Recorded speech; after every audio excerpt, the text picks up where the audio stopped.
Hello and welcome to this special digital event on Africa's industrial heavyweights, brought to you by Jeune Afrique and the Africa Report, and based on our ranking of Africa's top 500 business champions.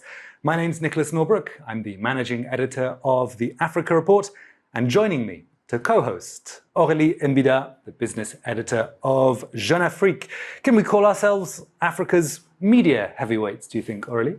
Well, it is our own show, so we can call ourselves whatever we want. Exactly. In just a moment, we'll be turning the spotlight on our two special guests, Stan Mittelman, the CEO of Vivo Energy, who won our deal of the year for purchase of Malaysia's engine for around $1.5 billion in 2024, and Mayowa Kuyoro, the head of Africa Financial Services at McKinsey. Now, for the last 20 years, we've been publishing an annual survey of Africa's top 500 companies. Our data teams use a mixture of active search and survey data, and they're, of course, backwards looking as we're taking the last full financial year. But they are, as ever, rich in takeaways about the health of the African corporate ecosystem. Aurélie, what are the major points you've pulled out for us from the latest edition?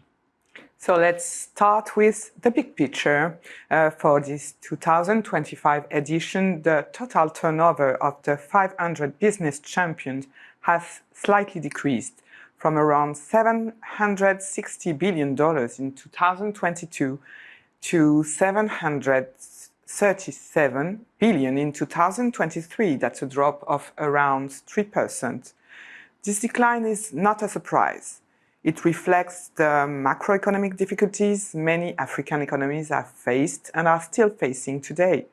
Countries like Nigeria and Egypt, for example, have been under pressure from currency devaluation, high inflation, and rising public debt. At the same time, commodity prices, with still high for oil, have softened for other exports like metals and fertilizers, which also affected big national champions. Still, what is interesting is that the African corporate landscape is evolving. If we now look at the slide with the top 20 companies, we can see some clear shifts. South Africa still has the larger number of companies in the ranking, and it continues to weigh heavily, but its shares of the total turnover is now 39%, which is the lowest in the history of the ranking. Meanwhile, other markets are rising. Nigeria, for example, has 3 companies in the top 20, including NNPC and Nigeria LNG. Ethiopia has the strongest player with Ethiopian Airlines, and Senegal's share has doubled in just 3 years, driven by the growth of public and private companies. So despite a challenging environment, this year's ranking shows us a more diversified and dynamic African private sector, with new regional champions emerging and more countries now contributing to the continent's corporate power. So let's start with you, Stan Mittelman, for the first question of our conversation. En français, dans le texte, je veux parler de Vivo Energy, qui a vu le jour en 2011 et moins de 15 ans plus tard. Vous êtes déjà à la 3e place du classement des 500 champions africains. Est-ce que vous attendiez un tel parcours? Est-ce que, selon vous, il y a des raisons qui expliquent cette progression vraiment rapide? C'est vrai que ça a été une croissance relativement spectaculaire. Sur les 10 premières années de notre existence, entre 2011 et 2021-2022, on a grossi, grosso modo, on a multiplié notre activité par 3. Entre 2022 et 2024, on a remultiplié notre activité par 2. C'est le résultat de l'acquisition de Engen. Ce qui fait que c'est comme ça qu'on est arrivé finalement dans le top 500 des champions d'Afrique, en 3e position. Aujourd'hui, on a 4000 stations et finalement, le chiffre dont je suis le plus fier aujourd'hui, c'est nos 2 millions de clients qui viennent tous les jours sur une de nos stations. Alors, votre question est, est-ce que je suis surpris? Comment on a fait ça? Je dirais qu'on a il y a 3 ou 4 explications. D'abord, c'est le résultat d'une stratégie de croissance déterminée. On n'arrive pas comme ça à croître en multipliant notre activité en 13 ans par 6, juste par chance. C'est vraiment le résultat d'une stratégie de croissance importante. Nous, on a cru et on croit depuis toujours en le potentiel de l'Afrique, la croissance de l'Afrique. Alors, on n'est pas les seuls aujourd'hui. Simplement, beaucoup de nos concurrents historiques n'ont pas fait la même analyse. Nous, on est passé en 13 ans de 15 à 28 pays. Notre premier concurrent, sur à peu près la même période, lui, est sorti de 19 pays. Au sein duquel vous avez travaillé d'ailleurs. Au sein vous duquel savez de quoi vous parlez. j'ai travaillé, j'ai peut-être une petite part de responsabilité là-dedans, mais toute petite, j'espère.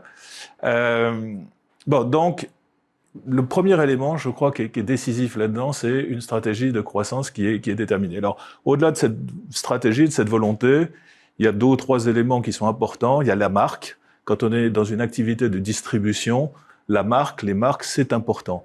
Nous, on travaille avec 2 marques, Shell, qui est la marque un petit peu historique de notre groupe, et Engen, marque qu'on a finalement retrouvée avec l'acquisition que vous évoquiez. Ce sont 2 marques très fortes, qui sont là où elles opèrent, à peu près partout, les marques les plus fortes. 2 points sur lesquels je voudrais très rapidement passer. Le modèle d'organisation. On est, pardon pour l'anglicisme, mais on est OU-centrique. Quand on veut faire du business en Afrique, me semble-t-il, il faut être certain que les gens qui représentent votre activité dans les pays sont empowered.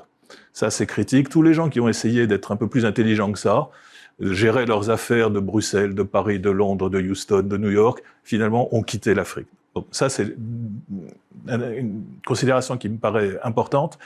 Et puis, le dernier point, c'est, je crois, la qualité des équipes, la diversité. On a 28 filiales, aujourd'hui, 28 patrons de filiales, 26 sont africains. Au niveau du comité exécutif de Vivo Energy, nous sommes 9, 8 nationalités différentes. Donc la diversité, c'est quelque chose d'important. Et puis, dernier point, c'est la notion de respect. Je crois que pour être successful en Afrique, il faut respecter, vraiment respecter, d'abord nous respecter entre nous, et puis respecter l'ensemble de nos parties prenantes. Évidemment, les gouvernements, nos clients, nos fournisseurs. Ça, c'est une considération qui me paraît essentielle. Vous êtes arrivé à la tête de Vivo juste après le Covid. Ensuite, 2023, 2024, c'était des années difficiles. C'était quoi pour vous les plus grands défis de cette période et comment avez-vous réussi à garder le cap? Alors c'est vrai que 2023 a été une année particulièrement difficile, à plein d'égards. D'abord, difficultés économiques de tous ordres. Les produits que nous vendons étaient chers. Je vous rappelle, en grosso modo, que les produits pétroliers, la valeur des produits pétroliers a été multipliée par 4 entre 2020 et 2022. Bon, donc on s'est retrouvé et en 2023, on était encore à un niveau de prix cher. Ensuite, il y a la question des monnaies. 2023 a été une année difficile pour beaucoup de pays. Le shilling au Kenya, shilling kenyan, a vu sa valeur, a perdu 25%. Le Ghana cedi a perdu 23%. En Zambie, la monnaie a perdu 40%. Donc une année difficile au niveau des monnaies. Les taux d'intérêt qui étaient à 0 en 2022, 0,1 en juillet 2022, ont terminé 2023 autour de entre 5 et 6. Donc tout ça, c'était compliqué. Il y a eu aussi en 2023, ça a affecté nos activités, des troubles politico-sociaux dans plusieurs pays. Je ne vais pas les lister là, on a tous en tête ce qui s'est passé, ce qui a pu se passer au Sénégal, au Kenya, dans le Sahel, etc. Et puis, comme si tout ça suffisait pas, 2023 a été aussi une année particulièrement épouvantable en matière de catastrophes naturelles. Pareil, Maurice, Mozambique, etc. Et puis le Maroc le tremblement de terre au Maroc en septembre. Hein, c'est 3000 morts, c'est une tragédie épouvantable. Donc, nous, dans cet environnement-là, effectivement, on a essayé de garder le cap. On a gardé le cap parce que, d'abord parce qu'on savait que ça pouvait arriver.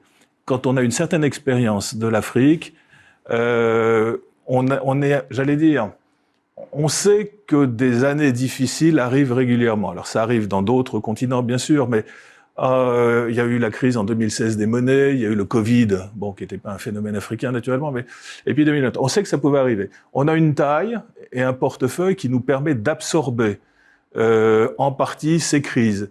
Le portefeuille nous permet, nos 28 pays nous permettent d'absorber une crise dans tel ou tel pays. Finalement, quand ça va mal dans un ou deux pays, ça va mieux dans les autres, normalement. Et notre taille, globalement, quand ça va mal partout, on a une taille qui nous permet d'avoir une certaine résilience. Et puis, dernier point, dans des situations de crise, il y a quand même toujours des opportunités. Et en 2023 et 2024, on a été capable de saisir des opportunités en matière de M&A. On a racheté des activités en Namibie, à La Réunion, à Mayotte, et puis évidemment the elephant in the room, c'est Engen, en février 2023, la signature de ce deal qui nous fait grosso modo doubler de taille. Il y a un cas concret qui découle de cette période Covid, Stan Mittelman, et qui concerne vraiment spécifiquement votre industrie, c'est le cas des subventions. Subventions carburant. Dans plusieurs pays africains, on assiste vraiment à une suppression progressive de ces subventions sous la pression du FMI, qui souhaite donner un levier pour rééquilibrer les finances publiques des pays. Pour un acteur comme Vivo Energy, ça change quoi concrètement quand il n'y a plus de subventions, comment on gère l'impact sur son activité, mais aussi par rapport à la demande des consommateurs? C'est une excellente question. La question des subventions est une question compliquée. Ce que je voudrais dire là-dessus, c'est que, mon point de vue, c'est un sujet qui relève totalement de la prérogative des États. Moi, je suis pas dans un gouvernement, je suis pas au FMI, et je sais que c'est un sujet compliqué. C'est un sujet compliqué parce que le prix de l'énergie, finalement, est un paramètre essentiel dans la manière dont l'économie marche. C'est un sujet qui touche les gens dans leur vie de tous les jours. Donc c'est un sujet sensible. Ce que je pense, donc moi je donne pas de conseils aux États. Je sais travailler dans des environnements où les prix de l'énergie sont subventionnés, dans des environnements où les prix de l'énergie ne sont pas subventionnés, dans des environnements régulés, dans des environnements dérégulés. Finalement, on sait travailler dans tous ces environnements-là. Ce que je sais moins faire, par contre, et c'est un peu ce qui s'est passé en 2022-2023, c'est la chose suivante. Quand un gouvernement décide de subventionner le prix de l'énergie, il faut qu'il assume cette décision, ce choix, cette stratégie jusqu'au bout.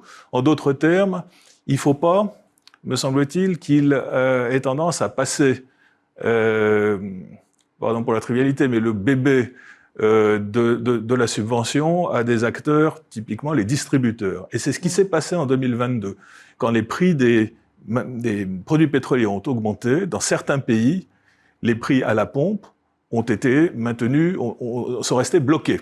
Comment vous avez géré? Eh bien, on a accumulé une créance sur certains États, à un certain moment qui est monté dans le cas de Vivo à quasiment un demi-milliard de dollars. Et ce que j'évoquais il y a 2 secondes sur le fait que la taille nous permet une certaine résilience, là, on a touché du doigt cette réalité-là. Certains de nos concurrents plus petits n'ont pas passé, n'ont pas été capables de passer ce cap. Mayowa, thanks for joining us on this special event about Africa's top 500 business champions.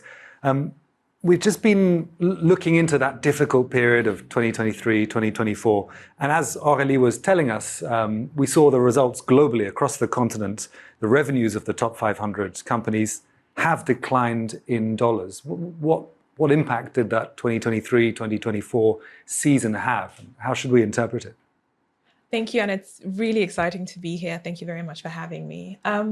I think when you look at the numbers at a global sort of level, you say, well, and I think you had a chart earlier on that said we've dropped by 3%.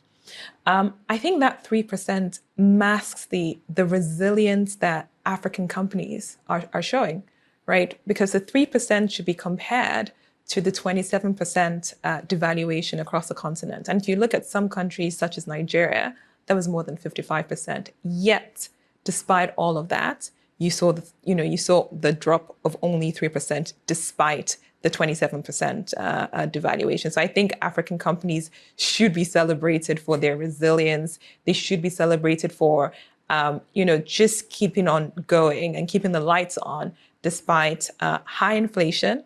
We are very much import-dependent economies. And so the cost of inputs are going to, rose significantly in that period of time. You also have some of the social unrest that we've mentioned. But despite all of that, if you look at things in local terms, actually growth was relatively robust and relatively sound. So on that basis, I think we should give African companies actually a round of applause for their resilience during these very, very difficult times.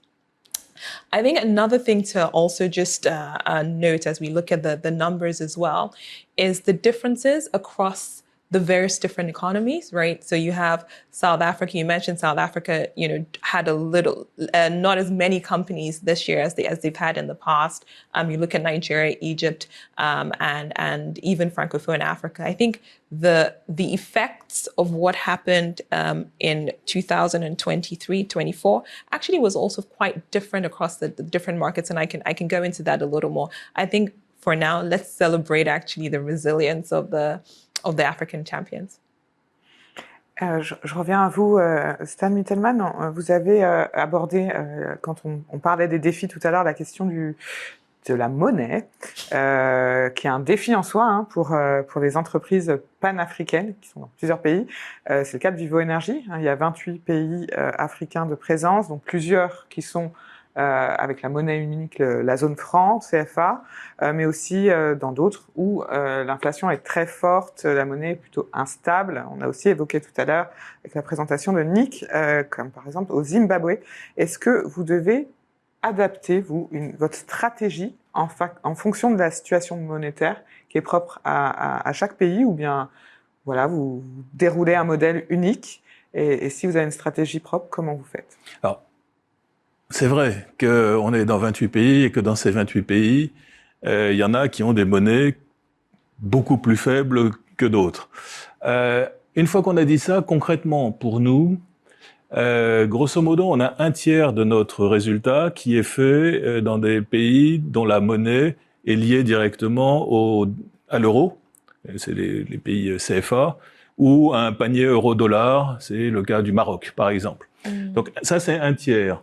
On a une part très importante aujourd'hui de notre activité qui est faite en Afrique du Sud, avec le rand. Bon, le rand est une monnaie qui s'appuie sur des fondamentaux quand même assez solides, confère finalement la stabilité du rand autour de 18 pour $1 depuis quelque temps. Et puis alors, vous avez raison, il y a les autres pays. Bon, vous avez cité le Zimbabwe. Aujourd'hui, le Zimbabwe, finalement, représente pour nous un relativement petit risque dans la masse de Vivo. Ça représente un risque qui est d'autant plus faible, je dirais, que l'économie est largement dollarisée aujourd'hui au Zimbabwe. Je crois qu'il faut comprendre, pour répondre complètement à votre question, c'est que, bien sûr que la monnaie et l'évolution de la monnaie, pour nous, c'est un sujet. Mais ce qui est aussi un sujet, c'est la capacité que nous pouvons avoir à faire en sorte que nos marges en dollars finalement rattrape les dévaluations des monnaies. Et quand on regarde finalement tout ça sur le long terme, on se rend compte que nos marges unitaires en dollars, elles sont relativement stables. Alors, il y a bien sûr un effet retard. Nos marges ne courent pas aussi vite en général que les dévaluations, mais finalement, il y arrive. Juste un exemple qui me paraît assez frappant. Sur le Nigeria, je lisais il y a quelque temps un truc. En 85, la valeur du naira, pour un naira, vous aviez $2, en gros. Le NERA était à 0,50 et quelques. Aujourd'hui, le NERA est à 1540, 1550. Je peux vous garantir qu'en 40 ans, entre 85 et aujourd'hui, le business des distributeurs aux pétroliers n'est pas devenu 3000 fois plus mauvais. Donc, les marges rattrapent d'une certaine manière. Mayowa, let's dig into that. What is the secret source of these African champions who still manage to grow their revenues and their profits? What do these successful companies have in common? You know, I wonder if they will, if you talk to the leaders of these companies, they'll say they have a secret source. But they won't tell you it. They might have one. Exactly. But I was reflecting a little bit as I was looking at the rankings, and I had talked about the fact that different countries have had different effects, right? So we talked about, you know, how devaluation, despite the devaluation, company revenues were growing. But if you take some of the large markets, you have South Africa. South Africa actually sort of saw a decline in revenues vis-a-vis the decline in devaluation, right? So they're sort of tracking. You look at Nigeria and Egypt, where despite devaluation, actually their revenues actually increased, right, in this period of time. And also the Francophone countries where they have a currency that's pegged to the euro, but yet, you know, you saw the growth in revenues. So I think the first thing to understand is across the different markets, the dynamics are quite different, right? Nigeria and Egypt have a significant proportion of the companies that are in that ranking are export driven. And so, like, if I take Nigeria, you'd mentioned commodity prices sort of declining, except for oil, which sort of was high. We benefited from that. Oil and gas companies on the list, the energy companies on the list benefited from the high oil prices. I think there's a bucket of companies that, especially the global energy and materials companies, that benefited from high commodity prices. I think the second thing actually is something that we've been seeing increasingly in Africa, which is just, again, talks to the resilience. And one of the things I love to see is what I call the saturarization of the economies. People are consuming anyway. And what we're seeing is companies also bringing the minimum order quantity to volumes where, despite not having more to spend, but because I want to consume, I am actually able to buy because they're bringing the prices and the quantities down. I think that's the second thing.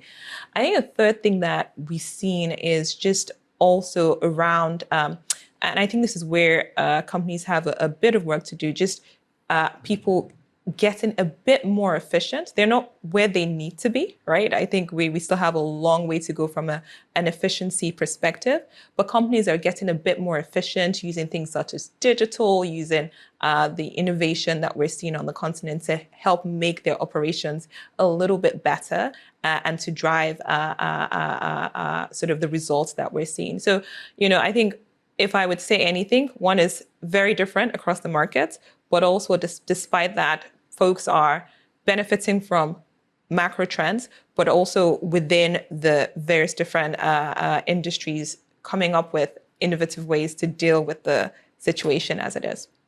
Thank you for that, Mayowa. Right, let's dive into a look at the top 20 companies in our top 500 business champions. It's a sector that accounts for nearly a third of cumulative sales in the 2025 edition, revenues of $211 billion for 71 companies. It's a sector which has really grown in importance in recent years. It was around 18% of cumulative revenues in the 2023 edition, with revenues of $119 billion across 62 companies. And this is essentially due to the rise of oil and gas prices. In parallel, we also saw the emergence of indigenous companies like Owando in Nigeria, Seplat also, or Petrosi in Côte d'Ivoire. And in the last 2 years of our top 500 companies, Petrosi has gone from the 273rd position to the 181st, which is jumping up nearly 100 places in our ranking. Our Ivorian brothers and sisters will be pleased. And we also saw the commissioning of the Dangote refinery early in 2024. Obviously, we've not seen that yet in terms of the figures for the Dangote Group in our ranking, but I have little doubt that in rankings to come, we will absolutely see that. Stan, I mean, how do you see this emergence of local players in the energy sector? Do you feel the whole sector is being reshuffled with these rise of the domestic actors? Oui, je crois effectivement que les cartes sont en train d'être rebattues. Il est évident aujourd'hui qu'il y a une émergence importante des acteurs locaux. Alors, peut-être juste un petit point.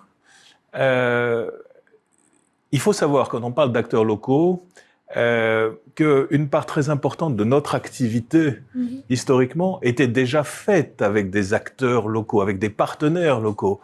Nous, on a l'ensemble de nos gérants font partie de notre industrie. Ce sont des partenaires locaux, l'ensemble de nos transporteurs, une immense majorité de nos contracteurs. Alors, tout ça, ça fait, c'est pas complètement négligeable, hein, puisque tout ça, ça fait environ 100 000 emplois pour Vivo sur l'ensemble de l'Afrique. Mais ceci dit, j'entends bien que votre question était plutôt sur le monde des compagnies pétrolières as such. Alors, oui, je pense que le mouvement qui a démarré, non pas si récemment que ça, récemment il s'accélère, mais c'est un mouvement qui a démarré au début des années 90, un mouvement de désengagement des majors et finalement de rachat des actifs de ces majors, parfois, pas toujours, mais parfois, par des acteurs locaux. Bon, on va pas revenir aux années 90, mais il y a des deals qui ont été un peu emblématiques au Nigeria, par exemple, quand MRS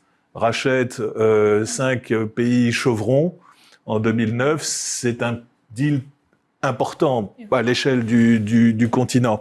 Plus récemment, Star Oil, qui est un acteur mauritanien, fondamentalement, essentiellement au départ mauritanien, rachète Total Burkina. Bon, donc ce mouvement, c'est le sens de votre question, s'accélère. Alors, d'aucuns y voient peut-être des menaces, moi j'y vois que des opportunités. Très honnêtement, j'y vois que des opportunités. Dans plein de pays, on est associé avec des acteurs locaux, avec des compagnies locales. On a des JV au Sénégal, on a des JV au Mali, on a des JV en Zambie, en Tanzanie, bon, dans beaucoup de pays. Et au fond, on en est très heureux. Moi, je crois que ce mouvement, hein, pour être clair, il est inéluctable, d'une part, et au fond, au-delà d'être inéluctable, il est souhaitable. Je crois qu'il y a Eschyle qui disait un truc du style ce qui doit être sera. Eh ben, on est en plein là-dedans. Hein, ça doit être, et finalement, c'est porteur d'opportunités. Can I say something on this topic? I think it's exciting to see the rise of local companies, especially becoming big African champions. I think we need more. I think there is no other time such as this in the history of the world, actually, where Africans can begin to take and own and shape our own destiny, and also have the private sector also rise, right, to the occasion, given everything that's happening across the world. So I think it's a very exciting development, and I hope to see more and more and more of this going forward. Absolutely. Although it is becoming increasingly difficult, Stan, isn't it, in terms of the financing of energy companies. There's an increasing reluctance of global financial institutions to back fossil fuel projects on the continent because of climate goals, even when energy sources are important to the development and industrialization of the continent. So how does Vivo navigate this tricky, tightening space? And is this a form of climate double standard being imposed on African economies? No, I would not say that. I would probably say that what you observe is slightly more relevant when it comes to upstream oil and gas companies than a company like Vivo. As you know, we had recently to close the transaction with Petronas on NGen. We worked on the financing with some financial institutions, with some banks. I can tell you that we didn't have any issue at all. And it was probably the other way around. We had quite a lot of financial institutions coming and offering to be part of the deal. Now, again, once I've said that, we should not deny what you describe happens. But again, probably much more at E&P and upstream companies. Mayowa, you called earlier for a round of applause for the African champion. And now maybe you will have some comments for the next edition of the 500 Business Champion, considering that the figures we used for the edition of 2025 is published over the period of July 2023 to July 2024, to June 25. So what should be your recommendation for our champion to continue growth, to perform, and to a round of applause next year? Next year. No, thanks, Arlie.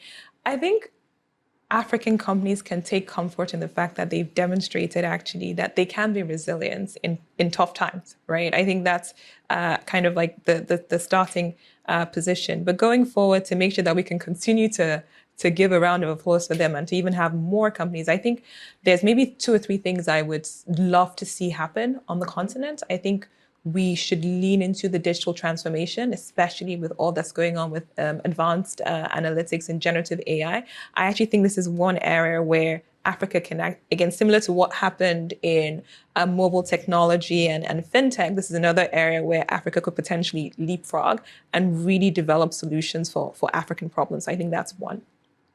I think the second thing I would love to see is local and regional strengthening local and regional partnerships.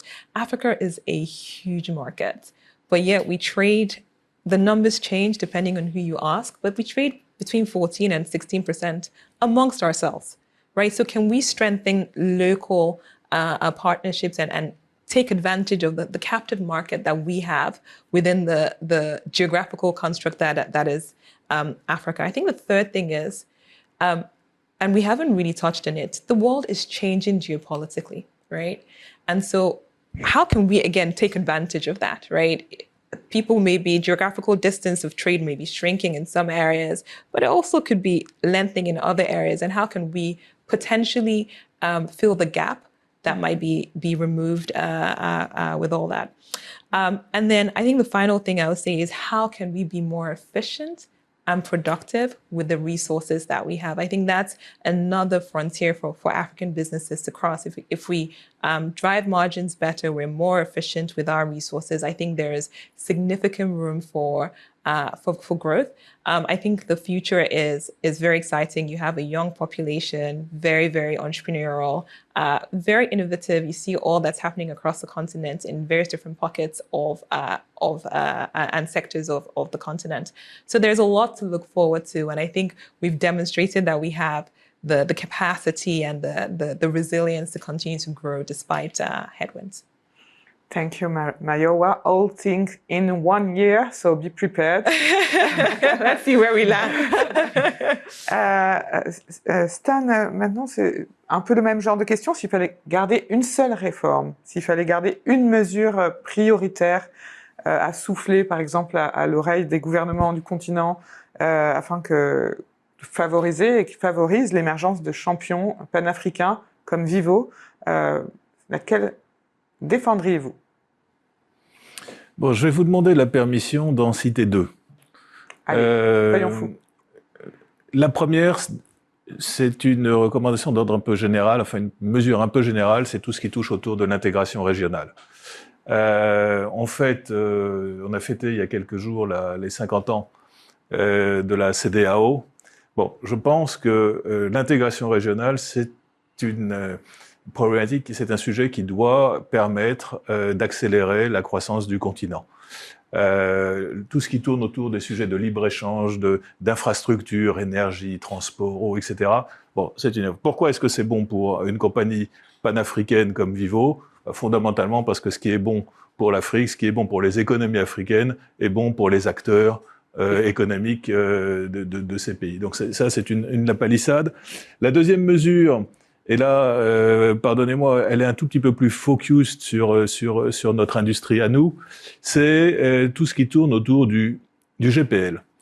Alors vous allez me dire, mais c'est bizarre, pourquoi le GPL?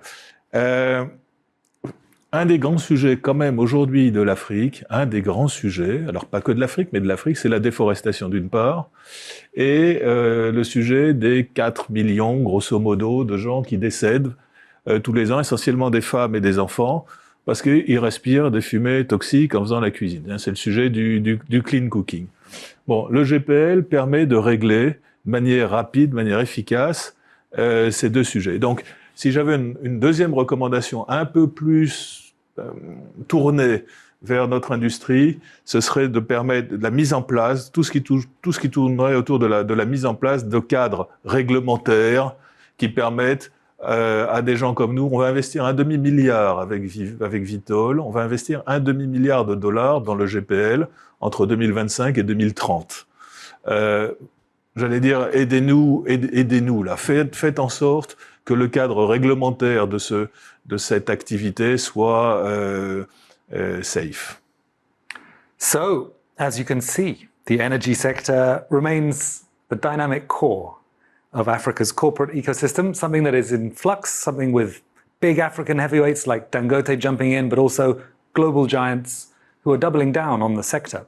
That's all we have time for today, but I'd like to thank our guests, Stan Mittelman, CEO of Vivo Energy, and Mayowa Kuyoro, Head of Africa Financial Services at McKinsey. Thanks for allowing us to drill down into some of the issues with you today. It's the only energy sector joke we're permitting ourselves on the show. Thanks to Aurélie for co-hosting with me. And Merci. Merci beaucoup. And to get better acquainted with all of our analysis on the sectors and the actors in Africa's top 500 companies, the top 500 business champions, there's still time to access the report. Go to theafricareport.com and jeuneafrique.com for more details. And to thank our viewers who have stayed with us to the very end, a discount code just for you. Follow the link below.